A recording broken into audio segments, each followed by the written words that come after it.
Today, how was the speech of the Premier today? Well, I think it's a disappointment. It is directed at the elections for sure. The Premier did not touch on the crises that's facing the Northwest Province. For instance, the water crisis. Yes. It is already, people were asking for water and they were getting blood. The Premier carefully evaded that. And then she boasted about some achievements in the province. There's only actually one that we can support in, and that is the turnaround that happened in many places in health, and it's on its health provision is improving rapidly from where it was before Maseki took over as. But Yes. the crisis in delivery, provincial department level, for instance, Northwest roads. The Premier said that 100,000 kilometers of gravel roads were paved during the past period, which is simply not true. It's utter nonsense. But she also acknowledged a very important thing, and it's that since some roads were nationalized and taken over by Sunroll, the only province in South Africa that happened, the province has saved 1 billion rand. Now that is an acknowledgement what the province have lost in the past through the tenderpreneurial system, where cadres were the preferred receivers of contracts, fraud and corruption. Yes. So it is an acknowledgement of guilt that the delivery system, even in the own departments, roads, public works, in the is not functioning, and it's better to get rid of it than to do the work yourself. Yes. It's a disappointment. The Premier's statement on the increased pass rate for the matric results, yes, that is true. But she didn't touch on the fact that the quality of the matric results were sacrificed to get more people going through. So what we have here, more people passing through matric with a certificate that is of less value than in the past.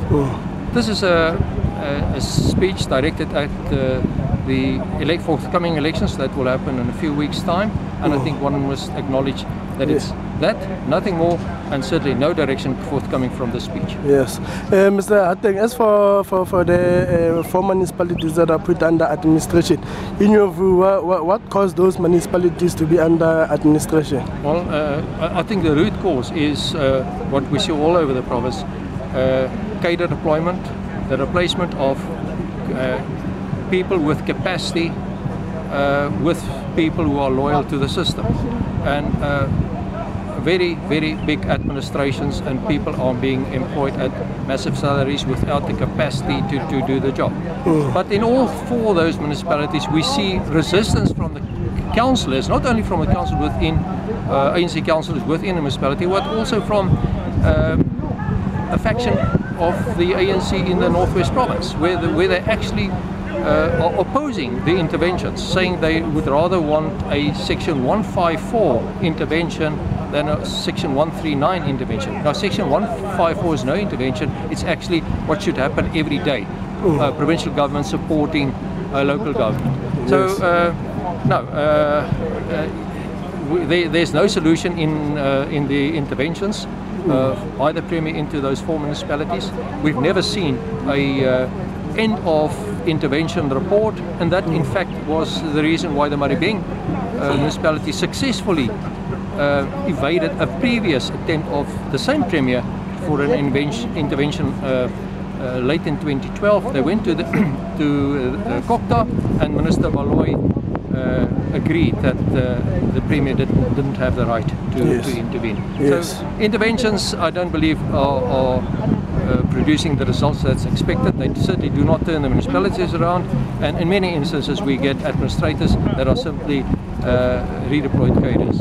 Yes. Mr. Hattingh, as for corruption, I didn't hear the Premier announcing anything for corruption, how far the cases, did anybody is being arrested for all this corruption that has been reported. Let me be specifically, as the DA also, you have reported the matter of the alleged corruption against the former mayor Mapetla to the Hawks. How far is that case? Well, you won't find the Premier Premier referring to fraud and corruption in this province and in her investigations. The reason is that she cannot. I think she fears of being laughed at.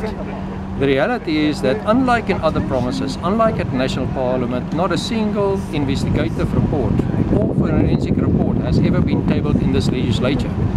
The Premier simply does not have the guts to table it here, to expose what's happening. And even when she had the Minister Baloy's report, investigative report into Madibeng in her hands for about a year, she didn't act. There were recommendations that people should be criminally prosecuted, that people should be disciplined, and people should be dismissed. Not a single thing has happened, and that report has not seen the light of day.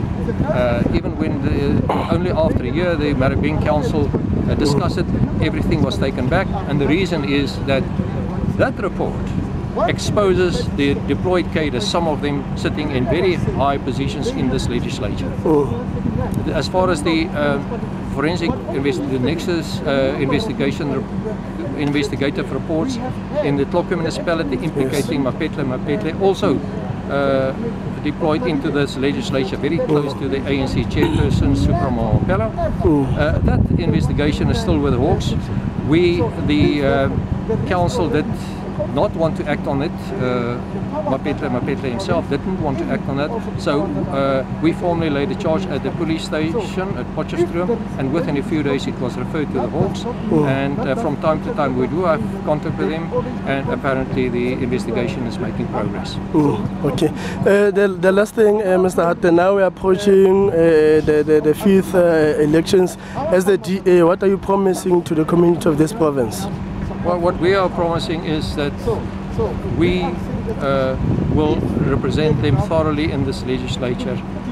We are the most diverse party also in this province as in South Africa, and we are a party for all the people, and we will continue to do our work that we've done in this legislature and in municipalities throughout the province, like we've done before. We will represent them, and we will be the voice of those people who cannot speak here. We will be speaking for them as we've done in the past, and we will rip open what needs to be ripped open, and we will not shy away. We are not scared of intimidation by many of those people who tried to intimidate us in the past for exposing what's happening here. Okay, thank you very much, Mr. Hattingh, for your inputs.